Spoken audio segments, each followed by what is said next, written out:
We're launching a GoPro from a trebuchet. So we know that GoPros have a reputation for being immensely durable. This particular model was dropped off like 3 meters with the parachute, more than that in fact, survives perfectly. And that's just with the parachute, it's fine with anything else really. But we made, for this, a rather crude, but it works.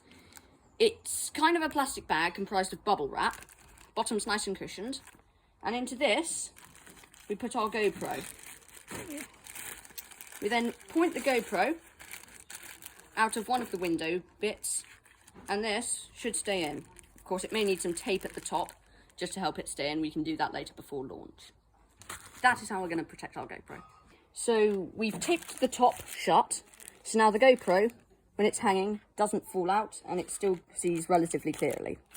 Now, let's wrap up the parachute like this. I just bring it down to the middle, put it against my chest, roll it up, and then wrap that around with the GoPro. This is a special netless, well, stringless parachute. It's actually a net.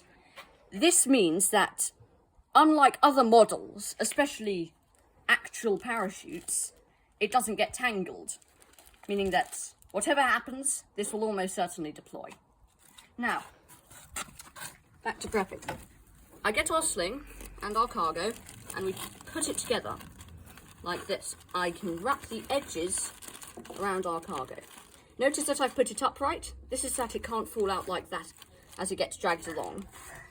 I make sure that this is horizontal, and now it's time to launch. So, the basics behind a trebuchet are pretty simple. You basically have a finger, as it's known, attached to the end of a long arm with a weight on the end. That's actually 3 bricks in a coil of lead in a basket. Well, a rubber basket or something. Attached to this is a sling.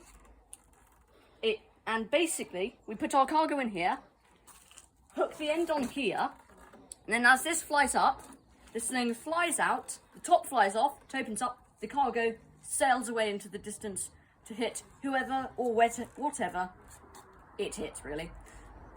Now, the way we prep this, for this model at least, is we pull the arm down, lifting the weight, make sure that the arm's in the centre. If it's not, it hits the support struts, and that slows everything down. Now, we pull our safety catch around, and we hook it onto a hook here. This will mean that once it's hooked on, nothing happens.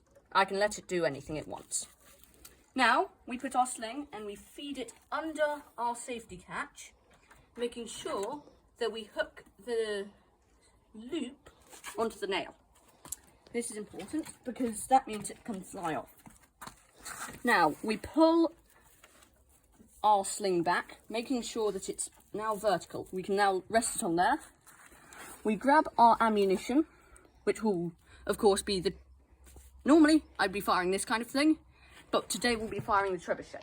Sorry, not trebuchet. GoPro. Yes, the GoPro. So, our trebuchet is prepped to go, except for one thing.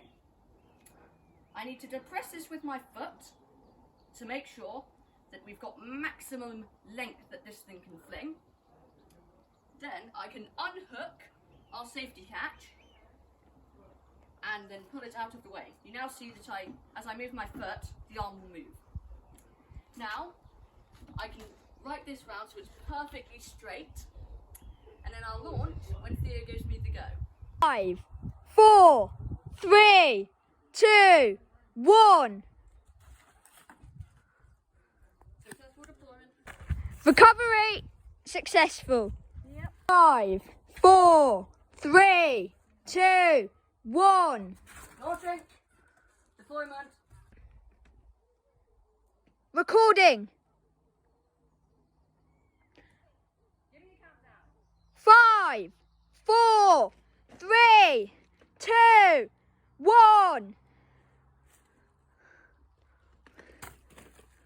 5, 4, 3, 2, 1. Bonjour.